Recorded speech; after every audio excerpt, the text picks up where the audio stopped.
नमस्कार, आदाब, सत श्री अकाल। स्वागत है आपका हमारी एक और नई वीडियो में। दुनिया में चल रहे सबसे बड़े कन्फ्लिक्ट्स में से एक बहुत बड़ा कन्फ्लिक्ट है इजराइल एंड फिलिस्तीन के बीच। आपने कभी न कभी जेरूसलम, गाजा पट्टी, वेस्ट बैंक, हमास का नाम जरूर सुना होगा। ये सभी इजराइल एंड फिलिस्तीन से जुड़े हुए हैं।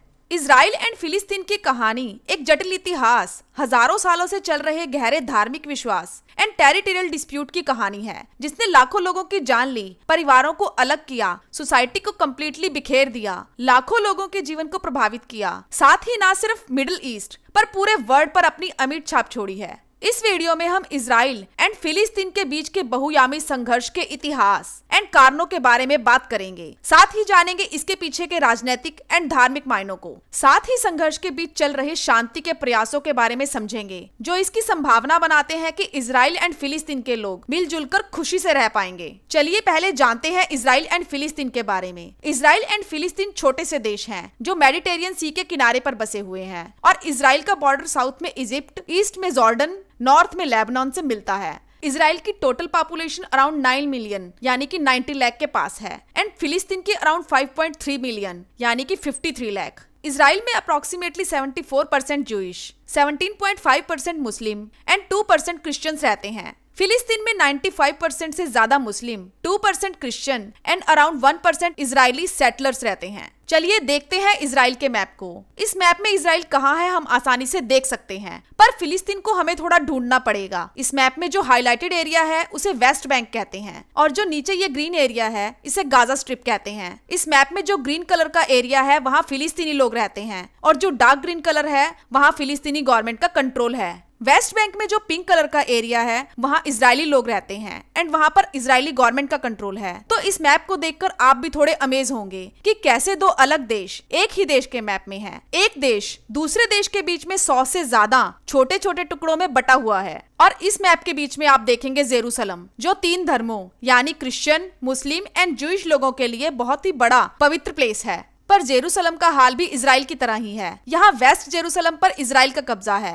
पर ईस्ट जेरूसलम वाले पार्ट पर फिलिस्तीन का कंट्रोल है, और यहाँ बहुत सारे फिलिस्तीन लोग रहते हैं। इंटरनेशनल लॉ के अकॉर्डिंग वो फिलिस्तीन का पार्ट है। इजराइल का मानना है कि पूरा जेरूसलम उनका होना चाहिए, वहीं दूसरी ओर फिलिस्तीन का मानना है कि पूरा जेरूसलम उनका होना चाहिए, और यही एक कंफ्लिक्ट का कारण है। इजराइल के कब्जे वाले ईस्ट जेरूसलम से पिछले कई सालों से फिलिस्तीन लोगों का पलायन जारी है, और इजराइल पे ये आरोप लगाया जाता है कि वो जबरदस्ती इन फिलिस्तीन लोगों को उनके घरों से बाहर निकाल रहे हैं।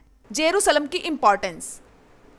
ये जो स्क्रीन पर हम देख रहे हैं ये है जेरूसलम शहर का वो स्थान जिसका जूइश, क्रिश्चियन एंड इस्लाम तीनों धर्मों में बहुत ज्यादा इंपॉर्टेंस है। ये जो गोल्डन डोम दिखाई दे रही है इसे हरम अल शरीफ कहा जाता है, और इस्लाम में मक्का एंड मदीना के बाद इसे तीसरी सबसे पवित्र जगह माना गया है। इसके सामने हमें जो ये छोटा डोम दिखाई दे रहा है ये है अलास्का मस्जिद, और इन दोनों के लेफ्ट साइड में ये जो वॉल दिखाई दे रही है इसे वेस्टर्न वॉल कहते हैं। इसे वेलिंग वॉल भी कहा जाता है, और ये यहूदियों के लिए सबसे रिलीजियस प्लेस है। यहूदियों के लिए सबसे पवित्र स्थान था किंग डेविड का मंदिर, जिसे ईयर 72 में रोमन्स ने तोड़ दिया था। रोमन्स के तोड़ने के बाद टेंपल की सिर्फ वेस्ट साइड की वॉल बची थी, इसीलिए इसे वेस्टर्न वॉल भी कहा जाता है। क्योंकि अब मंदिर नहीं रहा है और ये वॉल मंदिर की आखिरी निशानी बची है, तो यहूदियों के लिए अब ये पवित्र स्थान बन गई है, जिसकी तरफ सर करके जूइश लोग पूजा करते हैं। क्योंकि मंदिर का टूटना यहूदियों के लिए बहुत दुख की घटना भी है, इसीलिए इस वॉल को वेलिंग वॉल भी कहा जाता है। ये है हरम अल शरीफ। मुस्लिम मानते हैं कि मक्का एंड मदीना के बाद अगर कोई जगह उनके लिए सबसे पवित्र है तो वो ये है। ये माना जाता है कि प्रॉफिट मोहम्मद अपने घोड़े के साथ जेरूसलम के एक पत्थर से जंप करके हेवन तक गए थे और खुदा से बात करके वापस आए थे। तो वो जो पत्थर है और उसके चारों तरफ जो स्ट्रक्चर बना है वो है हरम अल शरीफ। हरम अल शरीफ के सामने एक मस्जिद है जिसका नाम है अलास्का मस्जिद। अलास्का मॉस्क्यू ही है जहाँ पर नमाज की जाती है, और इन तीनों प्लेस यानी अलास्का मॉस्क्यू, हरम अल शरीफ एंड वेस्टर्न वॉल को मिला के टेम्पल माउंट कहा जाता है। इसके अप्रॉक्स 1 किलोमीटर की दूरी पर वो चर्च है जिसे क्रिश्चियनिटी का सबसे पवित्र स्थान माना जाता है। ये माना जाता है कि जीसस क्राइस्ट को जब क्रूसीफाई किया गया था उसके बाद उन्हें दफनाया गया था तो वो दोबारा रिसरेक्ट हुए थे, और जिस जगह पर वो रिसरेक्ट हुए थे उसी जगह के ऊपर चर्च बनाया गया है, और इसे कहते हैं द चर्च ऑफ होली स्पोकर। और इंटरेस्टिंग बात ये है कि पिछले 800 सालों से ये चाबियां मुस्लिम्स के पास हैं, क्योंकि चाबियों के लिए क्रिश्चियनिटी के जितने पंथ हैं उनमें आपस में लड़ाइयाँ थी, जैसे Greek Orthodox, Syrian Christians, Catholic Christians. तो हम देख सकते हैं कि 2 किलोमीटर के एरिया के अंदर 3 बड़े रिलीजन्स के पवित्र स्थान हैं। हिस्ट्री में हुई लड़ाइयाँ, वॉर्स या डैमेजेस के कारण यहाँ अभी भी डिस्प्यूट बना हुआ है, जिसे सोल्व करने की कई बार कोशिश की गई है, पर हर बार ये कोशिश फेल हुई है। चलिए इतिहास में थोड़ा पीछे चलते हैं और जानते हैं जूइश एंड क्रिश्चियंस के बीच कंफ्लिक्ट का रीजन। कहा जाता है कि जीसस क्राइस्ट का जन्म एक जूइश फैमिली में हुआ था और कुछ क्रिश्चियंस मानते हैं कि जूइश लोग जीसस को क्रूसीफाई करवाना चाहते थे, और ये एक ऐसी सोच थी जो अगले कई सौ सालों तक क्रिश्चियंस के बीच में बनी रही। और आज से लगभग 100 साल पहले क्रूसेड्स हुए थे, वहाँ भारी संख्या में क्रिश्चियंस ने जूइश को मारा। उस समय ये अफवाहें भी फैलाई जाती थी कि जूइश लोग क्रिश्चियन बच्चों का खून पीते हैं, ये उनको अपने रिलीजियस रिचुअल्स के लिए यूज करते हैं, और इन सब के कारण जूइश लोगों को बहुत ज्यादा नफरत का सामना करना पड़ा। पूरे Europe, America and West Asia में लगभग सभी जगह पर जूइश लोगों पर बहुत अत्याचार हुए। अराउंड लेट 1800 तक सभी जूइश लोगों के मन में एक भावना बन चुकी थी कि अगर हमें सुख से रहना है और जिंदा रहना है तो हमें एक अलग देश बनाना होगा, एक जूइश कंट्री बनानी होगी। 1970 से ही बहुत सारी मूवमेंट स्टार्ट हो गई थी। 1981 में पहली बड़ी माइग्रेशन देखने को मिली जूइश की। फिलिस्तीन के एरिया में जूइश लोगों ने कई परमानेंट सेटलमेंट्स बनाई और वहाँ रहने लगे, क्योंकि फिलिस्तीन का ये हिस्सा जेरूसलम जूइश लोगों के लिए बहुत इंपॉर्टेंट था एंड रिलीजियस था। और उस समय फिलिस्तीन में ना कोई गाजा पट्टी थी, ना कोई वेस्ट बैंक। ये पूरा देश फिलिस्तीन था जो ऑटोमन एम्पायर के अंडर में था।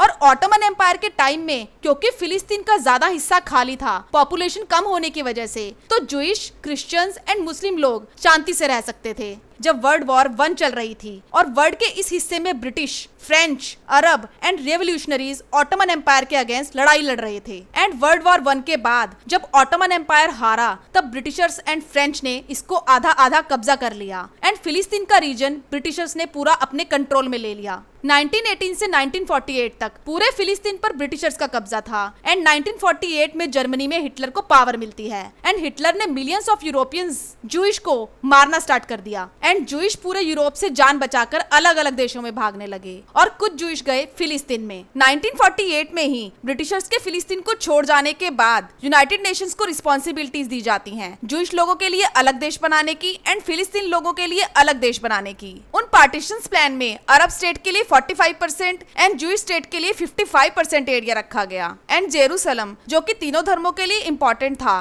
तो जेरूसलम को इंटरनेशनल कंट्रोल में रखने का प्रस्ताव रखा गया। जूइश लोग इस प्लान से बहुत खुश थे और उन्होंने अपने देश का नाम रखा इजराइल। पर आसपास के Muslim countries like Egypt, Jordan, Saudi Arabia को ये यूनाइटेड नेशन का प्लान बिल्कुल पसंद नहीं आया और उन्होंने इजराइल के खिलाफ जंग छेड़ दी। इस वॉर का नाम पड़ा फर्स्ट अरब इजराइल वॉर 1948 और ये एक ऐतिहासिक वॉर थी क्योंकि 5 से ज्यादा देश नए बने हुए छोटे से देश के खिलाफ लड़ रहे थे और क्योंकि इजराइल लोगों का सब कुछ दाव पर लगा हुआ था तो उन्होंने पूरी हिम्मत से लड़ाई लड़ी और हैरानी के बात तो ये है कि वो जीत भी गए। पर जब वॉर खत्म होती है तो वेस्ट बैंक पर जॉर्डन का कब्जा हो जाता है एंड फिलिस्तीन वाले एरिया पर इजराइल का। इजिप्ट गाजा पट्टी पर कब्जा कर लेता है तो फिलिस्तीन लोगों के पास कोई जगह नहीं बचती एंड अराउंड 7 लाख फिलिस्तीन लोग अपना घर छोड़कर अलग अलग देशों में रिफ्यूजी बन जाते हैं। इसे कहा जाता है 1948 फिलिस्तीन एक्सोडस।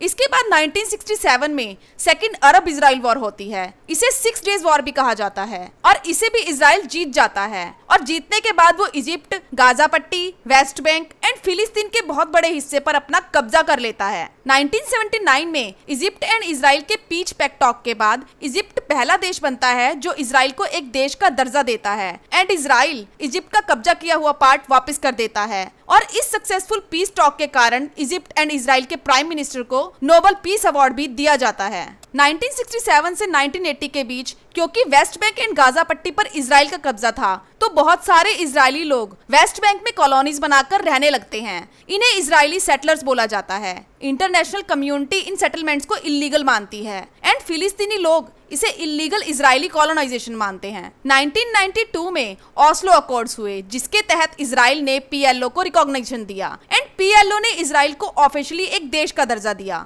इन पीस टॉक का नतीजा ही था कि 1994 में पहली बार फिलिस्तीन लोगों की अपनी सरकार बनती है वेस्ट बैंक में एंड गाजा स्ट्रिप के हिस्सों में। इसे फिलिस्तीनियन नेशनल अथॉरिटी का नाम दिया जाता है। पर क्योंकि फिलिस्तीन के वेस्ट बैंक वाले हिस्से में बहुत से इजरायली लोग परमानेंट रहने लग गए थे तो इसे 3 हिस्सों में बांट दिया जाता है। ए, जहां फिलिस्तीनी सरकार कंट्रोल करेगी, बी जहां इजरायली सरकार कंट्रोल करेगी, एंड सी जहां दोनों गवर्नमेंट मिलकर कंट्रोल करेंगी। सब कुछ ठीक चल रहा था, पर 1995 में कंडीशन उस समय खराब हो जाती है जब कुछ एक्सट्रीमिस्ट जूइश लोग अपने प्राइम मिनिस्टर का असैसिनेशन कर देते हैं। ये कुछ कट्टरवादी लोगों की वजह से ही था कि सिचुएशन खराब होने लगती है। ऐसे ही 1987 में गाजा स्ट्रिप में भी कुछ एक्सट्रीमिस्ट लोग मिलकर एक ग्रुप बनाते हैं हमास के नाम से, और वो चाहते हैं कि पूरे का पूरा इजराइल फिलिस्तीन के कब्जे में हो जाए। हमास ग्रुप टाइम टाइम पर इजराइल में अटैक करता रहता है, और इसका रीजन बनता है कि दोनों देशों के बीच में तनाव दोबारा बढ़ने लगता है। दोनों तरफ के लोग यानी इजरायली एंड फिलिस्तीन लोग एक दूसरे से नफरत करने लगते हैं। नफरत इतनी बढ़ जाती है कि इजरायली अपनी परमानेंट सेटलमेंट के चारों ओर दीवारें बनाने लगता है। सिक्योरिटी गार्ड्स को डिप्लॉय कर दिया जाता है। 2006 में हमास ग्रुप इलेक्शन लड़ता है एंड जीत जाता है। 2007 में हमास एंड दूसरी पॉलिटिकल पार्टी फतह के बीच में सिविल वॉर जैसी सिचुएशन बन जाती है। इसे 2000 बैटल ऑफ गाजा कहते हैं। इसके बाद फिलिस्तीन देश के दो टुकड़े हो जाते हैं। गाजा स्ट्रिप वाले हिस्से पर हमास का कब्जा हो जाता है एंड वेस्ट बैंक वाले हिस्से पर PLO एंड फतह का।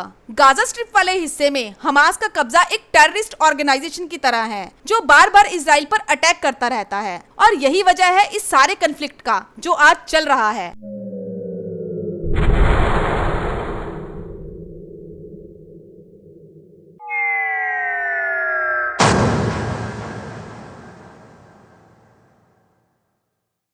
उम्मीद है कि आपको ये जानकारी पसंद आई होगी। जल्द ही लौटेंगे एक और नई इंफॉर्मेटिव वीडियो के साथ। चैनल को सब्सक्राइब करना ना भूलें। Thanks for watching. नमस्कार, आदाब, सत श्री अकाल।